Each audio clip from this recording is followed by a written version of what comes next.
मेरी शादी के दिन मंडप में बैठे बैठे मेरे मन में एक ही सवाल बार बार उठ रहा था।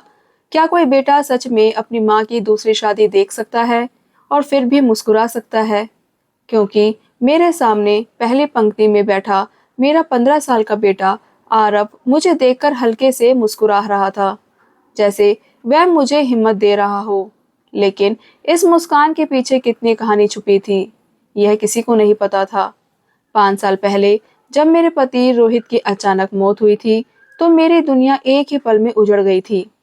उस दिन अस्पताल के सफेद कमरे में डॉक्टर्स ने बस इतना कहा था, हमें अफसोस है। और उसके बाद सब कुछ जैसे धुंधला हो गया था। घर लौटते समय कार की पिछली सीट पर बैठा छोटा सा आरव मेरा हाथ पकड़कर बस एक ही बात पूछ रहा था, मम्मा, पापा कब आएंगे? और मेरे पास उस सवाल का कोई जवाब नहीं था। अगले कुछ महीनों में मुझे समझ आ गया कि विधवा होना सिर्फ एक शब्द नहीं, बल्कि एक ऐसा बोझ है जिसे समाज हर दिन आपको महसूस कराता है। रिश्तेदारों की नजरें बदल गई, पड़ोसियों की फुसफुसाहटें बढ़ गई, और हर जगह मुझे यही सुनने को मिलता, अब बस बेटे के लिए जीना, दूसरी शादी का तो सोचना भी मत। मैं भी यही मान बैठी थी कि अब मेरी जिंदगी का मतलब सिर्फ आरव है। लेकिन मुझे नहीं पता था कि एक दिन वही बेटा मेरी जिंदगी का सबसे बड़ा फैसला खुद करेगा। आरव जब 10 साल का था, तब उसने पहली बार मुझसे कहा, मम्मा, आप हमेशा उदास क्यों रहती हो? मैंने हंसकर टालने की कोशिश की, लेकिन बच्चों की नजरें सच्चाई पहचान लेती हैं। कुछ दिनों बाद उसने स्कूल से लौटकर अचानक कहा, मम्मा, अगर पापा होते तो क्या वो चाहते कि आप ऐसे अकेले रहो? उसके इस सवाल ने मुझे अंदर तक हिला दिया।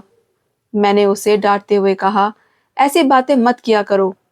लेकिन उस रात मैं बहुत देर तक जागती रही, क्योंकि पहली बार मुझे लगा कि शायद मेरा बेटा मुझसे ज्यादा समझदार हो गया है।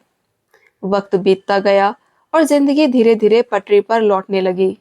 मैं एक स्कूल में पढ़ाने लगी थी और आरव भी पढ़ाई में अच्छा करने लगा था। लेकिन फिर एक दिन ऐसा हुआ जिसने सब कुछ बदल दिया। स्कूल की एक मीटिंग के दौरान मेरी मुलाकात विवेक से हुई, जो उसी स्कूल में नए एडमिनिस्ट्रेटर बनकर आए थे। शुरुआत में बस औपचारिक बातें होती थी, लेकिन धीरे धीरे उन्होंने मेरी खामोशी को पढ़ना शुरू कर दिया। वह अक्सर कहते, आप हमेशा इतनी चुप क्यों रहती हो? और मैं हर बार मुस्कुराकर बात टाल देती।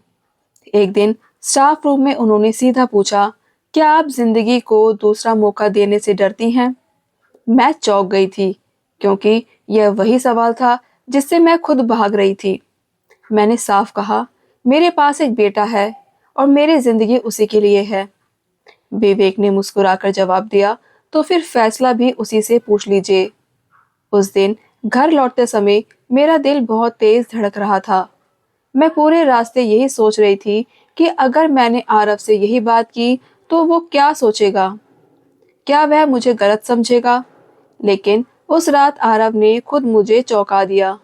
वह मेरे कमरे में आया और बोला, मम्मा, आज स्कूल में विवेक सर मिले थे। मैं हैरान रह गई। तुम उनसे मिले? आरव ने सिर हिलाया और बोला, वो अच्छे हैं और वो आपको बहुत रिस्पेक्ट करते हैं। मेरा दिल जैसे एक पल के लिए रुक गया। मैंने घबरा कर पूछा, तुम्हें कैसे पता? आरव ने शांत आवाज में कहा, क्योंकि जब कोई इंसान सच में किसी को मानता है ना, तो उसकी आंखों में दिख जाता है। मैं कुछ बोल ही नहीं पाई। फिर उसने धीरे से मेरा हाथ पकड़कर कहा, मम्मा, अगर आप खुश रहोगी तो मुझे सबसे ज्यादा खुशी होगी। उस रात मैं बहुत रोई, क्योंकि मुझे समझ आ गया था कि मेरा बेटा अब बच्चा नहीं रहा।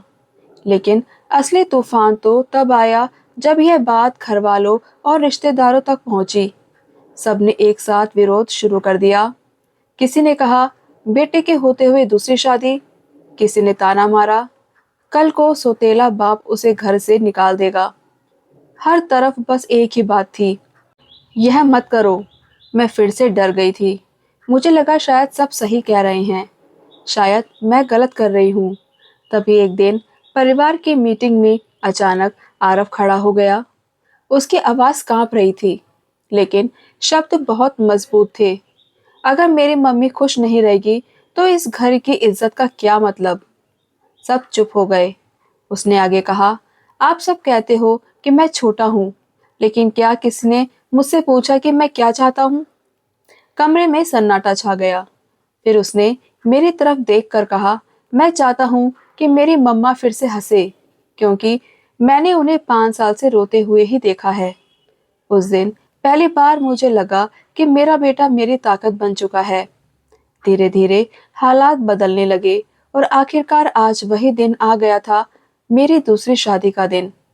मंडप में बैठते समय मेरे हाथ कांप रहे थे, लेकिन तभी आरव मेरे पास आया और बोला, मम्मा आज रोना मत, आज आपकी नई जिंदगी शुरू हो रही है। फेरे शुरू हुए और हर फेरे के साथ मुझे लगा जैसे मेरी जिंदगी का बोझ हल्का होता जा रहा है। लेकिन असली पल तब आया जब विदाई से पहले आरव ने सबके सामने माइक उठाया। उसकी आवाज में एक अजीब सा आत्मविश्वास था। उसने कहा, लोग कहते हैं कि दूसरी शादी करने वाली माँ अपने बच्चे के बारे में नहीं सोचती, लेकिन सच यह है कि अगर मैंने अपनी मम्मा को दूसरी शादी के लिए मजबूर नहीं किया होता तो शायद वो सारी जिंदगी अकेले रह जाती। सब लोग हैरान होकर उसे सुन रहे थे। फिर उसने मेरी तरफ देखकर कहा, आज मैं अपनी मम्मा को विदा नहीं कर रहा, मैं उन्हें उनकी खुशियों के पास भेज रहा हूँ। मेरी आंखों से आंसू बहने लगे। लेकिन तभी उसने एक और बात कही जिसने वहां बैठे हर इंसान को रुला दिया। और हाँ, अगर कोई पूछे कि सौतेला बाप कैसा होगा, तो मैं बस इतना कहूंगा कि असली बाप वही होता है जो माँ को फिर से मुस्कुराना सिखा दे। उस पल पूरा मंडप तालियों से गूंज उठा और मुझे एहसास हुआ कि कभी-कभी जिंदगी का सबसे बड़ा सहारा वही इंसान बन जाता है जिसे हम कमजोर समझते हैं, क्योंकि उस दिन दुनिया ने नहीं बल्कि एक बेटे ने अपनी माँ की दूसरी शादी को सबसे खूबसूरत बना दिया था।